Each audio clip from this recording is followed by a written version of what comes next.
ఒక ఊరిలో ఒక పొట్టివాడు ఉండేవాడు. శనగబుడ్డలా ఉంటాడని అందరూ వాడిని శనగబుడ్డోడు అనేవాళ్ళు. ఒకరోజు వాడు దారి వెంట వెడుతుంటే రూపాయి దొరికింది. రూపాయి దొరక్కగానే వాడి ముఖం చాటంతయింది. జేబులో వేసుకొని ఇంటికొచ్చినాడు. రూపాయిని గూట్లో పెట్టినాడు. రాత్రి బాగా పొద్దుపోయింది. వాడికి నిద్ర పట్టలేదు. ఏం చేయాలో తోచక గూట్లోని రూపాయిని తీసుకున్నాడు. రూపాయి బిల్ల నేలకేసి కొడుతూ 1, 2, 3 అంటూ లెక్క పెట్టేసాగాడు. రూపాయి నేలకేసి కొడుతూ ఉంటే ఘల్ ఘల్ అని శబ్దం వేస్తూ ఎగిరెగిరి పడుతుంది. వాడు గొంతు పెంచి బిగ్గరగా లెక్క పెడుతున్నాడు. ఇదంతా పక్కింట్లో ఉన్న గరుడయ్య అనే ఆసామికి కిటికీ ద్వారా వినపడుతుంది. బుడ్డోడు వేల సంఖ్యలో లెక్క పెడుతూనే ఉన్నాడు. అదంతా విని బుడ్డోడు దగ్గర బోలెడు డబ్బుందనుకున్నాడు. గరుడయ్య తన కూతుర్ని బుడ్డోడికిచ్చి పెళ్లి చేయాలనుకున్నాడు. బుడ్డోడిని చేసుకోవడానికి గరుడయ్య కూతుర్ను ఒప్పించాడు. ఉదయమే గరుడయ్య బుడ్డోడు దగ్గరికి వెళ్ళి విషయం చెప్పాడు. బుడ్డోడు ఎగిరి గంతేశాడు. పెళ్లి జరిగింది. 10 రోజుల తర్వాత గరుడయ్య అల్లుడితో, అల్లుడా ఊళ్ళో దొంగల బెడద ఎక్కువగా ఉంది. నీ దగ్గర డబ్బుకు భద్రత ఉండదు, నాకిస్తే భద్రపరుస్తానన్నాడు. అందుకు బుడ్డోడు, మామా దొంగల దోచుకెళ్ళేంత డబ్బు నా దగ్గర ఎక్కడుంది అన్నాడు.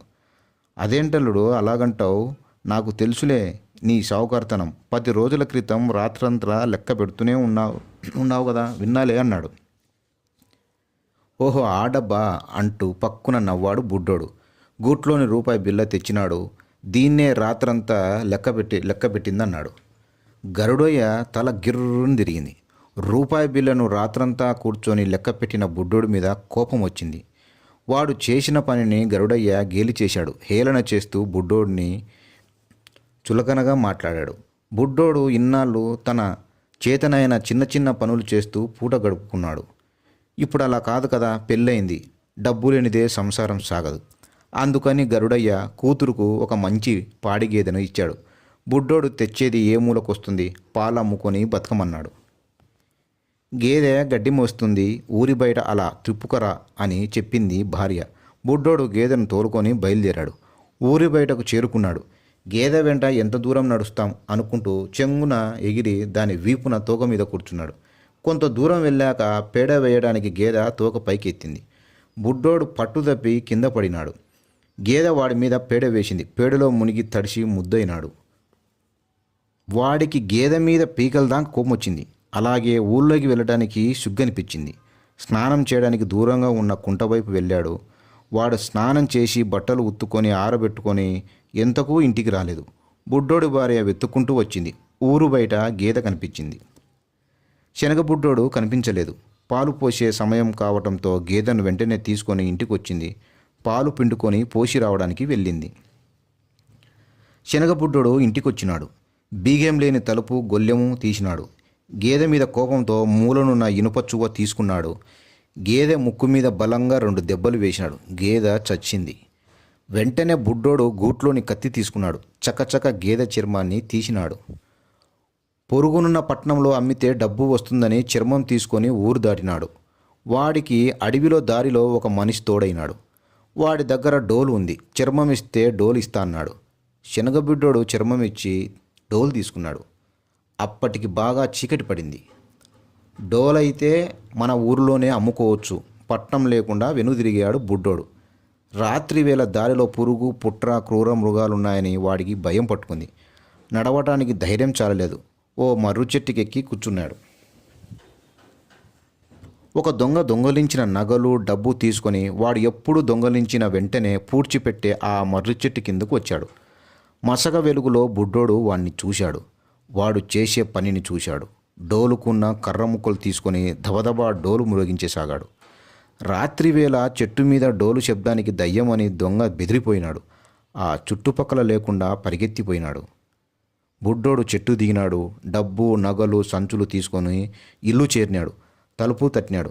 గేదెను చంపినాడని వాడి మీద భార్య బోలెడు కోపం ఉంది. విసురుగా వాకిలి తీసింది. వాడి చేతిలోని నగల సంచులను చూసి సంతోషించింది. ఇంట్లోకి రానిచ్చింది. నగలు, డబ్బు ఎక్కడవో వాడు భార్యకు చెప్పలేదు. కూతురు ద్వారా గరుడయ్యకు విషయం తెలిసింది. అల్లుడు అంత డబ్బు బంగారం ఎక్కడితో చెప్పవా అని అడిగాడు. గేదె చర్మానికి పట్నంలో భలే గిరాకు ఉంది, చర్మాన్ని పట్నంలో అమ్మితే డబ్బు బంగారు వచ్చిందన్నాడు బుడ్డోడు. వాడి మాటలు నిజమని నమ్మి తనకున్న గేదెలన్నిటినీ చంపి చర్మం తీసుకొని బండి మీద తీసుకెళ్ళి వీధుల వెంట తిరుగుతూ బంగారానికి చర్మాలు ఇస్తాం అరుస్తూ తిరగసాగాడు.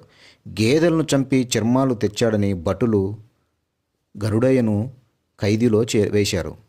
బుడ్డోడు వెళ్ళి తన మామ మతిస్థిమితం లేక పిచ్చిగా ప్రవర్తిస్తున్నాడని భటులకు చెప్పి విడిపించుకొని వచ్చాడు. బుడ్డోడు తన వద్దనున్న సంపదతో మంచి ఇల్లు కట్టాడు. పండుగ రోజు ఆ ఇంట్లో చేరాలనుకున్నాడు. వాడు అన్నం తింటుంటే గుడిసెలో ఓ ఎలుక వాడి వైపు చూసి మూతి అటూ ఇటూ తిప్పసాగింది. అది తనను ఎక్కిరిస్తుందని బుడ్డోడికి కోపం వచ్చింది. గుడిసెలోని విలువైనవన్నీ కొత్త ఇంటికి చేర్చినాడు. ఎలుక చావాలని గుడిసెకు నిప్పు పెట్టాడు. గుడిసె కాలి బూడిదైంది. బూడిదని ఒక సంచికెత్తుకొని బయలుదేరాడు. దారిలో ఒక సత్రంలో ఒక వ్యాపారస్తుడు నిద్రిస్తూ కనిపించాడు. వ్యాపారస్తుడి తల కింద దిండులాగా ఒక సంచి. ఆ సంచిని లాగి తన బూడిద సంచిని తల కింద ఉంచాడు. ఆ సంచిని ఇంటికి తెచ్చాడు. తలుపు తట్టాడు. గుడిసెను కాల్చిన వెళ్ళాడని వాడి మీద పీకల దాకా పెళ్ళానికి కోపం ఉంది. విసురుగా తలుపులు తీసింది. వాడి చేతిలో సంచిని చూసింది. ఇంట్లోకి రానిచ్చింది. విప్పి చూస్తే సంచిలో నగలు డబ్బులు ఉన్నాయి. భార్య సంతోషించింది. ఆ సంచి ఎక్కడిదో బుడ్డోడు భార్యకు చెప్పలేదు. కూతురు ద్వారా గరుడయ్యకు విషయం తెలిసింది. అల్లుడు రాత్రి తెచ్చిన డబ్బు బంగారం ఎక్కడివి అని అడిగాడు గరుడయ్య. గుడిసె కాల్చి బూడిద తీసుకెళ్లి పట్నంలో అమ్మింటే వచ్చింది. అక్కడ బూడిదకు భలే గిరాకు ఉంది చెప్పాడు బుడ్డోడు. ఆ మాటలకు నమ్మి గరుడయ్య తనకున్నదంతా కాల్చి బూడిదకేసి సంచులకేసి బండి మీద పట్నం తీసుకెళ్లాడు. బంగారానికి బూడిద ఇస్తానంటూ తిరుగుతున్న గరుడయ్యను భటులు పట్టుకెళ్లి కారాగారంలో వేశారు. విషయం తెలిసిన శనగబుడ్డోడు పట్నం వెళ్ళి భటులతో కలిశాడు. తన మామ మానసిక ఆరోగ్య సరిగ్గా లేదని నమ్మబలికి ఇంకా మీదట ఇలాంటి పనులు చేయడని హామీ ఇచ్చి విడిపించుకొని వచ్చాడు. ఇప్పుడు గరుడయ్య దగ్గర ఏమీ లేదు. దురాశకు పోయి ముందు చూపు లేకుండా అంతా పోగొట్టుకున్నాడు. బుడ్డోడు తనకు సంపద ఎలా వచ్చింది వివరించినాడు మామతో. చూడు మామ, ఆ రోజు నా రూపాయిని చూసి నువ్వు గేలి చేశావు, కించపరిచావు.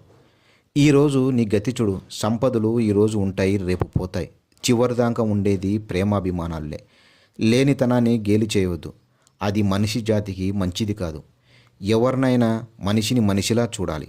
అత్యాశతో నువ్వు ధనం పోగొట్టుకున్నావు. వ్యాపారస్తుడు అజాగ్రత్తతో ఆదమరిచి నిద్రపోయి ధనం పోగొట్టుకున్నాడు.